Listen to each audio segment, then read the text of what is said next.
Hello everybody, so welcome to the topic number second of the rotational motion and this one is the part number second. इस part में हम moment of inertia और radius of gyration पढ़ेंगे. तो let's start.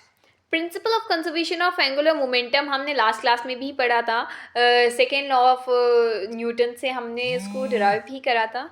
Okay.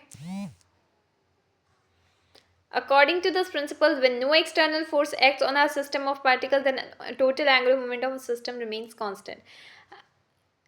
इसके according अगर कोई भी एक्सटर्नल टॉर्क ना लगे, मतलब टॉर्क क्या हो जाए, ज़ीरो हो जाए, तो एंगुलर मोमेंटम सिस्टम क्या हो जाएगा, कांस्टेंट हो जाएगा. मतलब L1 plus L2 plus L3 plus Ln क्या हो जाएगा, कांस्टेंट हो जाएगा. मतलब कहने का मतलब ये है कि अगर कोई भी टॉर्क नहीं लगेगी तो एंगुलर मोमेंटम क्या हो जाएगा, कंजर्व हो जाएगा. नाउ एक आती है theorem of parallel axis. Parallel axis में सबसे इंपॉर्टेंट बात, एक जो एक्सिस हो वो हमेशा सेंटर ऑफ मास से पास करेगी तभी ये लगेगा, और दूसरी वाली उसके परपेंडिकुलर हो. ठीक है.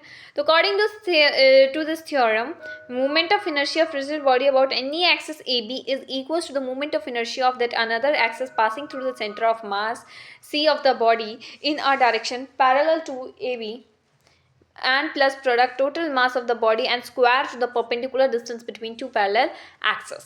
मतलब यहाँ पर देखो, डायग्राम की हेल्प से ज़्यादा समझ आ जाएगा, ज़्यादा क्लियर होगी. ये देखो, यहाँ पर मैंने बना दी एक ए बी. ठीक है. यहाँ पर क्या है, एक ए बी. ए बी है. ए बी क्या है, यहाँ पर के एल है. के एल क्या है, सेंटर ऑफ मास से पास करने वाली एक्सिस. और यहाँ पर ए बी क्या है, पैरेलल टू के एल है. तो इनर्शिया ऑफ ए बी कितना हो जाएगा, inertia of K L passing from centre of mass plus M D square या एच स्क्वायर या फिर आर स्क्वायर, कुछ भी ले लो. इन दोनों के बीच का जो डिस्टेंस होगा उसे हम क्या कह देंगे, डी आर एच, कुछ भी. ठीक है. सो ये है theorem of parallel axis. Then another one is theorem of perpendicular axis. According to this theorem, moment of inertia of plane lamina about any axis OZ perpendicular to the equal to the sum of moments of inertia lamina OX. यहाँ पर OZ क्या है, perpendicular है इन दोनों के. ठीक है. और हमें दिख रहा है x और y एक प्लेन में है और z अलग. ठीक है. यहाँ पर इसको पढ़ने से, इस थ्योरम को पढ़ने से ये क्लियर हो जाएगा कि z वाला is equals to I X plus I Y. और तुम कभी भी इसको ऐसे नहीं लिख सकते कि मेरे को आई एक्स फाइंड करना है तो I Z minus I Y. लिख नहीं सकते. सॉल्व करते टाइम तुम ये सब कर सकते हो पर लिख नहीं सकते हो. ठीक है. ये है theorem of perpendicular axis. Law of rotational motion. First law, a body continues to be in state of rest or state of uniform unless an external torque is applied on a body. ये first law है rotational motion का. Second वाला मतलब Newton के जो loss है ना वो यहीं पर एप्लीकेबल है. Rate of change of angular momentum of body given directly proportional external force applied on the body. तो एंगुलर मोमेंटम का जो रेट होगा, रेट में जो चेंज होगा वो डायरेक्टली एक्सटर्नल टॉर्क के क्या हो जाएगा, प्रोपोर्शनल हो जाएगा. और rigid body A exerts a torque on rigid body B, then B would also exert an equal and opposite torque on A. ठीक है. तो ये न्यूटन के तीन लॉस रोटेशनल के टर्म्स में देख लिया. मूवमेंट ऑफ इनर्शिया क्या होता है, movement of inertia body is axis property of virtue in the body moves in any change in the state of rest और रोटेशन फॉर सिंगल पार्टिकल. तो movement of inertia होता है I is equal to M R square. R square यहाँ पर perpendicular distance होगा from the axis of rotation. Movement of inertia एक scalar quantity है, direction नहीं है, जिसका kg मीटर पर स्क्वायर इसका यूनिट है. और ये सेम रोल प्ले करते हैं रोटेशनल में, जो कि लीनियर में मास प्ले करता है, वही role inertia, movement of inertia यहाँ प्ले कर रहा है. Radius of gyration is what, represented by k, point from given axis where whole mass of the body is being concentrated. Body same moment of inertia, it has actual distribution of mass. और gyration का formula, radius of gyration का formula देख लो. अच्छा, formula वाले अलग chit है ना, तो यहाँ पर रेडियस ऑफ जायरेशन का फॉर्मूला भी तो होगा. हाँ, लास्ट वाला है. ठीक है. तो रेडियस ऑफ जायरेशन का फॉर्मूला वहीं पर देखेंगे. अभी तो ये समझ लो कि जहाँ पर सारा मास कंसंट्रेटेड है. ठीक है, वही. Kinetic energy of rotation of a body is the energy possessed by the body on the rotation motion given axis.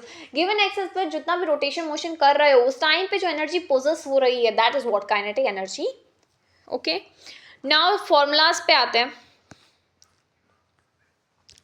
देखो अगर तुम्हें मोमेंट ऑफ इनर्शिया के क्वेश्चंस करने तो जो जितने भी ये फॉर्मूला है ना वो सारे रट लो, तुम्हारे सारे क्वेश्चंस हो जाएंगे. डायमेंशन होती है ml²T0, ठीक है. सर्कुलर रिंग का होता है mr², डिस्क का होता है mr²/2, एंगुलर डिस्क का होता है angular disc okay r² + r²/2. Thin rod का होता है ml²/12, सॉलिड सिलेंडर का mr²/2, होलो सिलेंडर का mr². Okay. Then solid sphere का 2/5 mr², होलो स्फीयर का 2/3 mr². अबाउट द डायामीटर है, ये भी याद रखना है, ठीक है. सॉलिड सिलेंडर का अबाउट सेंट्रल एक्सिस इतना ml²/12 + r²/4. Solid cylinder axis centre of मास इतना, होलो सिलेंडर इतना. ये वाला याद रखने की कोई जरूरत नहीं है वैसे तो. यूनिफॉर्म हाँ रेक्टेंगुलर लेमिना का होगा इज ml² + mb²/12. बी से पास कर रही है तो बी ले लेना, ए से पास करे तो ए ले लेना, और दोनों अगर पूरे पे निकालना है तो सेंटर ऑफ मास से परपेंडिकुलर तो दोनों लेंगे, ठीक है.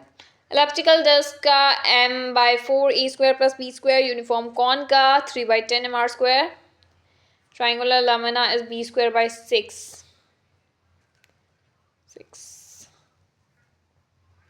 बेस से अच्छा ट्राइंगुलर लेमिना का भी याद रखना है. ट्राइंगुलर लेमिना का क्या होता है, ट्राइंगुलर लेमिना का अगर बेस से देखा जाए तो mh²/6 और अगर हाइट से देखा जाए तो b²/6. हाइपोटेनियस से तो ये हो ही जाएगा. फिर काइनेटिक एनर्जी जूल में होती है ½ mv². तो यहाँ पर क्या हो जाएगा, हाफ मास क्या है यहाँ पर इनर्शिया और v क्या है ओमेगा², तो ½I⍵², ठीक है. एंगुलर मोमेंटम क्या होता है यहाँ पर, angular momentum L = I⍵.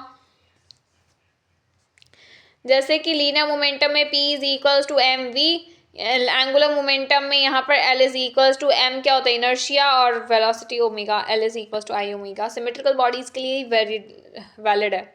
Angular momentum और टॉर्क के बीच में रिलेशन क्या है, torque is equals to dl/dt, ठीक है. ये हो जाएगा, या फिर torque is equals to I⍵.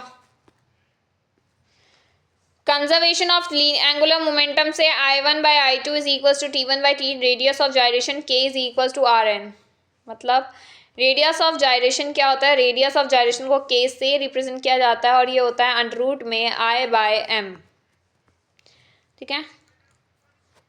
तो यहाँ पर ये चैप्टर तुम्हारा रोटेशनल की मतलब थ्योरी वाला पार्ट कंप्लीट होता है. अगर न्यूमेरिकल्स पे वीडियो चाहिए तो you can please comment down in the comment section. If you don't want I will not upload, if you want I will upload, because numericals के लिए टाइम मांगता. Okay okay till then bye bye, see you guys. Like share and subscribe. Thank you.